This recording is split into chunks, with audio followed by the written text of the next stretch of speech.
أعوذ بالله من الشيطان الرجيم بسم الله الرحمن الرحيم إن الحمد لله نحمده ونصلي على رسول الكريم أما بعد فإن خير حديث كتاب الله وخير هدي محمد صلى الله عليه وآله وسلم وكل شر أمور محدثاتها وكل محدثة بدعة وكل بدعة ضلالة وكل ضلالة في النار. अॼु असां ॾिसंदास त फ़िरके वारियत फ़िरको ठाहिणु घुरिजे या न ठाहिणु घुरिजे या फ़िरके में जेके आहिनि उन लाइ क़ुर शरीफ़ ऐं अहादीस में छा हुकुम आहे। इंशाअल्लाह अॼु तफ़सीली गुफ़्तगू कंदासीं क़ुर शरीफ़ जी रोशनी। सभ खां पहिरियां अगरि असां ॾिसूं था क़ुर शरीफ़ पढ़ूं था त क़ुर शरीफ़ में सूरे आले इमरान आयत नंबर 102 सूरा नंबर 3 आहे। अल्लाह से फरमाए तो औज़ु बिल्लाहि मिनश शैतानिर रजीम या अय्युहल्लज़ीना आमनू इत्तक़ुल्लाहा हक़्क़ तुक़ातिही वला तमूतुन्ना इल्ला व अंतुम मुस्लिमून। ए ईमान वारो अल्लाह साईं खां डिॼो, तक़वा इख्तियार कयो जीअं अल्लाह साईं खां डिॼण जो हक़ आहे, ऐं मरजो त सिर्फ़ मुस्लमान थी मरजो।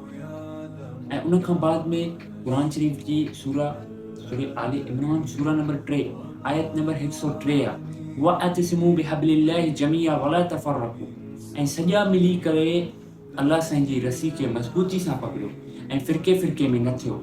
हाणे इन ते जेकी आहे हदीस आहे सही मुस्लिम में हदीस नंबर 6225 उन में आहे नबी करीम सल्लल्लाहु अलैहि वसल्लम जन फरमायो अना तारिकु फ़ीकुम सक़लैन अव्वलहुमा किताबुल्लाह फ़ीहि हुदा वन्नूर फ़ख़ुज़ू बिकिताबिल्लाह वरग़बू फ़ीहि सुम्मा क़ाल अहले बैती अज़्कुरुकुमुल्लाहु फ़ी अहले बैती अस्कुरुकुमुल्लाहु फ़ी अहले बैतिही अस्कुरुकुमुल्लाहु फ़ी अहले बैतिही।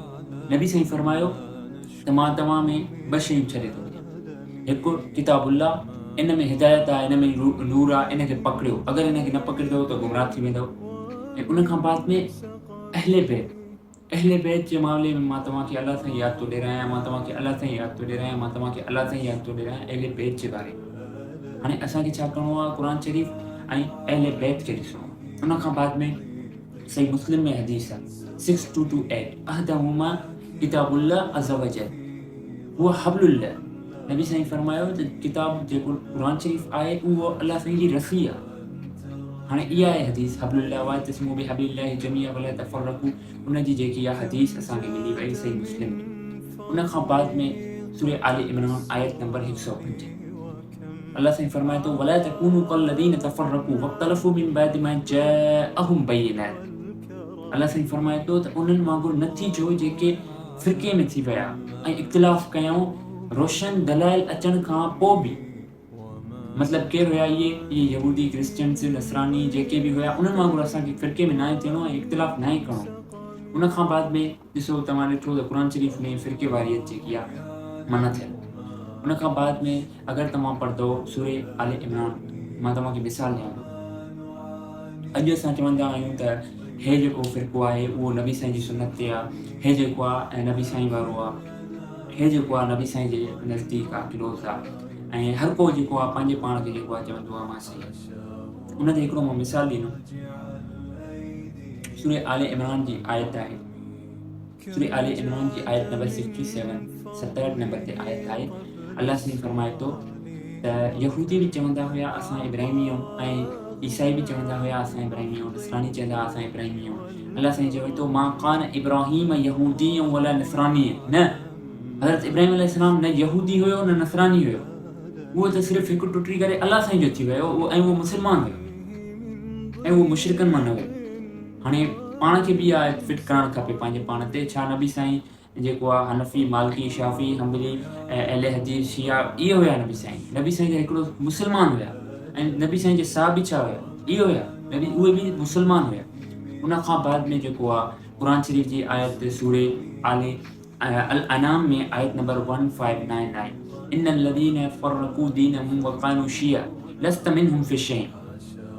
बेशक ए नबी जंहिं दीन में फ़िरका ठाता ऐं टुकड़ा थी विरोध थी विया त ए नबी उन्हनि जो तोसां को तालुक़ न आहे। उनखे अल्लाह साईं ॿुधाए थो जेको उहो अमल करनि था पिया।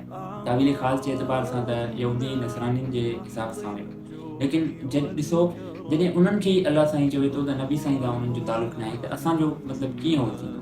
उन खां बाद में असां हाणे हिकिड़ो आम माण्हू जेको आहे जेको रिसर्च करे थो, जेको क़ुर शरीफ़ हदीसां वग़ैरह पढ़े थो, उनजो कहिड़ो कमु आहे, उहो छा करे जो इन फ़िरके मां निकिरे उहो पंहिंजे पाण खे कहिड़ी मानाउनि सां कनेक्ट करे। क़ुरान शरीफ़ ॿुधायो आहे सूरह निसा में सूरा नंबर 4 आयत नंबर 59 में 59 में अल्लाह साईं ॿुधायो आहे या अय्युहल्लज़ीन आमनू अतिउल्लाह व अतिउर रसूल व उलिल अम्रि मिनकुम फ़इन तनाज़अतुम फ़ी शैइन फ़रुद्दू इलल्लाहि व रसूल। अल्लाह साईं चवे थो त ए ईमान वारो अल्लाह साईं जी इताअत कयो, रसूल सल्लल्लाहु अलैहि वसल्लम जी इताअत कयो ऐं जेके तव्हां में साहिब अमर आहिनि उन्हनि जी इताअत कयो। अगरि तव्हां में तनाज़ा थिए थो, इख़्तिलाफ़ पैदा थिए थो, को मतिलबु मसइलो वग़ैरह क्लियर थिए थो त फ़रुद्दू इलल्लाह अल्लाह साईं उन जे रसूल ॾे रुजू कयो। व इन कुंतुम तुमिनून बिल्लाहि वल यौमिल आखिर, अगरि तव्हां ईमान आणियो था यौम आख़िरत ते। हाणे ॾिसो क़ुरान शरीफ़ असांखे फ़िरके वारे थियण खां केॾो मना थो करे। उन खां बाद में हाणे असांखे जेको आहे अल्लाह साईं हुकुम ॾिनो आहे, असां जा पहिरियां बि जेको आहे मुस्लमान हुया। सूरह हज आयत नंबर 78 में आहे मिल्लत अबीकुम इब्राहीम हुव सम्माकुल मुस्लिमीन मिन क़ब्लु व फ़ी हाज़ा। अल्लाह साईं चवे थो त पैरवी कयो हज़रत इब्राहीम अलैहिस्सलाम जी, जे तव्हांजो नालो मुस्लमान रखियो हिन किताब खां पहिरियां, ऐं असां बि तव्हांजो हिन किताब में मुस्लमान नालो रखियो। ऐं उन खां बाद में हिकिड़ी मां आयत ॿुधाईंदुमि ऐं सूरह फुसिलात जी आयत नंबर 33 अल्लाह साईं फरमाए थो वमन अहसन क़ौलन मिम्मन दाअ इलल्लाह व अमिल सालिहान व क़ाल इन्ननी मिनल मुस्लिमीन। उन शख़्स खां बहितर केरु थी सघे जेको अल्लाह साईं जी दावत ॾे माण्हुनि खे, अचो अल्लाह साईं जे तरफ़ हिकिड़े रब जी दावत ॾे ऐं पंहिंजे पाण खे चवे त मां त मुस्लमान। ईअं हाणे तव्हां ॾिठो त क़ुरान शरीफ़ में फ़िरके वारी कीअं ममानियत थियल आहे। इंशाअल्लाह हाणे सॼा पाण मिली करे कुझु बि जेके बि आहियूं पाण सिर्फ़ु मुस्लमान, पाण खे तफ़रीक़ न करणु खपे। पाण सॼा जेके आहियूं अल्लाह साईं ऐं उन जे नबी जी उमत आहियूं। अल्लाह साईं जो असांखे हुकुम मञणु खपे ऐं नबी करीम सल्लल्लाहु अलैहि वसल्लम जिन जूं जेके हदीसूं आयूं आहिनि उन्हनि ते असांखे अमल करणु खपे। हाणे कुझु माण्हू जेके आहिनि उहे हिकिड़ी हदीस आहे उन ते अमल कंदा आहिनि। पहिरियों त उहे चवंदा आहिनि त साईं का बि हदीस कॉन्ट्राडिक्ट थिए थी न क़ुरान शरीफ़ सां त असां उन हदीस खे न मञींदासीं, पर हिते जेको आहे हिननि जो टायर पंचर थी वेंदो आहे। उहे चवंदा आहिनि नबी साईं फरमायो त यहूदी ऐं नसरानियुनि जा 71 ऐं 72 फ़िरका हुया ऐं मुंहिंजी उमत जा 73 फ़िरका थींदा। त ॾिसो नबी साईं चयो आहे त जेको आहे 73 फ़िरका, अधु हदीस पढ़ी करे माना हिकिड़ो कंक्लूजन ठाहींदा आहिनि। उन में छा आहे अल जमा माना नबी साईं वरी साहबिन बि पुछियो, नबी साईं चयो त मां जंहिं रस्ते ते मां आहियां ऐं उन जा साहबी आहिनि उहो जेको आहे हिकिड़ो जन्नत में वेंदो। त नबी साईं हिकिड़ी गैबी ख़बर ॿुधाई। त हाणे नबी साईं इलाही गैबी ख़बरां ॿुधायूं आहिनि। ईअं नबी साईं ॿुधायो आहे त क़ुर्बे क़यामत जे ॾींहुं औरतूं जेके आहिनि अहिड़ो लिबास पाईंदियूं त हाणे माण्हू उहो ई करे, ईअं न कंदासीं न असां।